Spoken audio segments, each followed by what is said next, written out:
విడిపోయిన రాష్ట్రానికి మొదట ముఖ్యమంత్రి అయినప్పుడు ప్యాకేజీ కోసం ప్రత్యేక హోదా, ఓటుకు నోటు కేసులో అడ్డంగా దొరికి హైదరాబాద్ను, ఈరోజు గిఫ్ట్ కోసం లిఫ్ట్ను, రాయలసీమ లిఫ్ట్ ఇరిగేషన్ను ఒక గిఫ్ట్ కోసం పనంగా పెట్టిన నీచమైన చరిత్రను మనము గమనించవచ్చు. మొదటి నుంచి ఈయన వ్యవహారమే మోసం. ఈయన మోసం చేయడంలో మనము మోసం అంటేనే నక్కను గుర్తు చేసుకుంటాం. నక్కకు నామాలు పెట్టే గుంతనక్క చంద్రబాబు నాయుడు గారు అనడంలో ఎలాంటి సందేహం లేదు.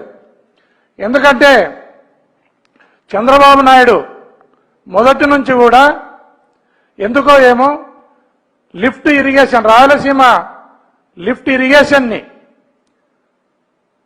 ఇబ్బంది పెట్టడానికి ఎన్నో కుట్రలు కుతంత్రాలు చేసుకుంటూనే రావటం జరిగింది. ప్యాకేజీని చంద్రబాబు నాయుడుకి ఇస్తే ఆ ప్యాకేజీని ఆయన పోలవరం ప్రాజెక్టుగా మార్చుకుని దాన్ని మళ్ళీ ఏటీఎంగా వాడుకున్న నీచ చరిత్ర, దాన్ని స్వయంగా ఈ దేశ ప్రధానమంత్రి మోడీ గారే ఈ మాటను చెప్పడం జరిగింది. ఈరోజు మోడీ గారు ఏటీఎంగా పోలవరాన్ని ఉపయోగించుకున్నాడంటే ఈరోజు స్వయంగా రేవంత్ రెడ్డి గారు అసెంబ్లీ సాక్షిగా అసెంబ్లీలోనే చంద్రబాబు నాయుడు గారు ఆయన ఇద్దరు కలిసి ఏదైతే ఈ రాయలసీమ లిఫ్ట్ ఇరిగేషన్ ఉందో ఆ లిఫ్ట్ ఇరిగేషన్ని జరగకుండా చంద్రబాబు నాయుడిని ఇన్ఫ్లుయెన్స్ చేసినాను అనే మాటను రేవంత్ రెడ్డి గారు చెప్పడం జరిగింది. దాన్ని ప్రధానమంత్రి, ప్రత్యేక హోదాను ప్రధానమంత్రి చెప్తే రాయలసీమ లిఫ్ట్ ఇరిగేషన్ గురించి ఒక రాష్ట్ర ముఖ్యమంత్రి గారు చెప్పడం అనేది దీంట్లో చాలా గమనించాల్సిన విషయం.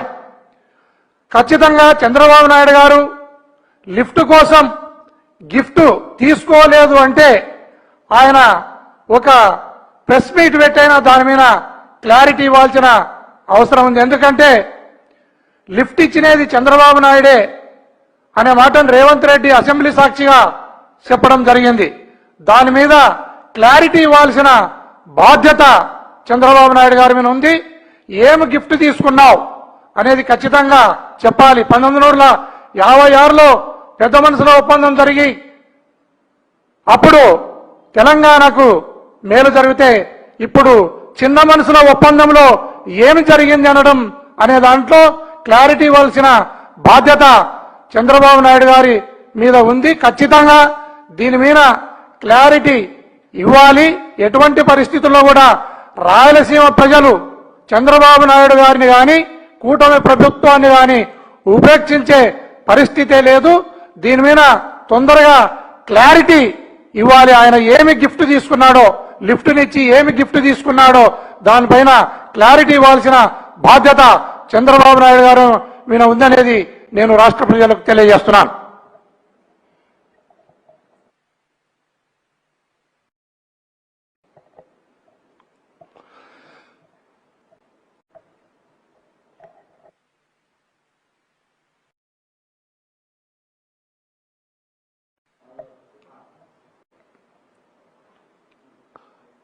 ఈరోజు ఈ వారెంట్ అనేది నేను ఏదైతే ఈ రాష్ట్రంలో మహిళల పైన కానీ చిన్నపిల్లల మీద కానీ జరిగిన అత్యాచారం మీద మాట్లాడడం జరిగింది. దానిపైన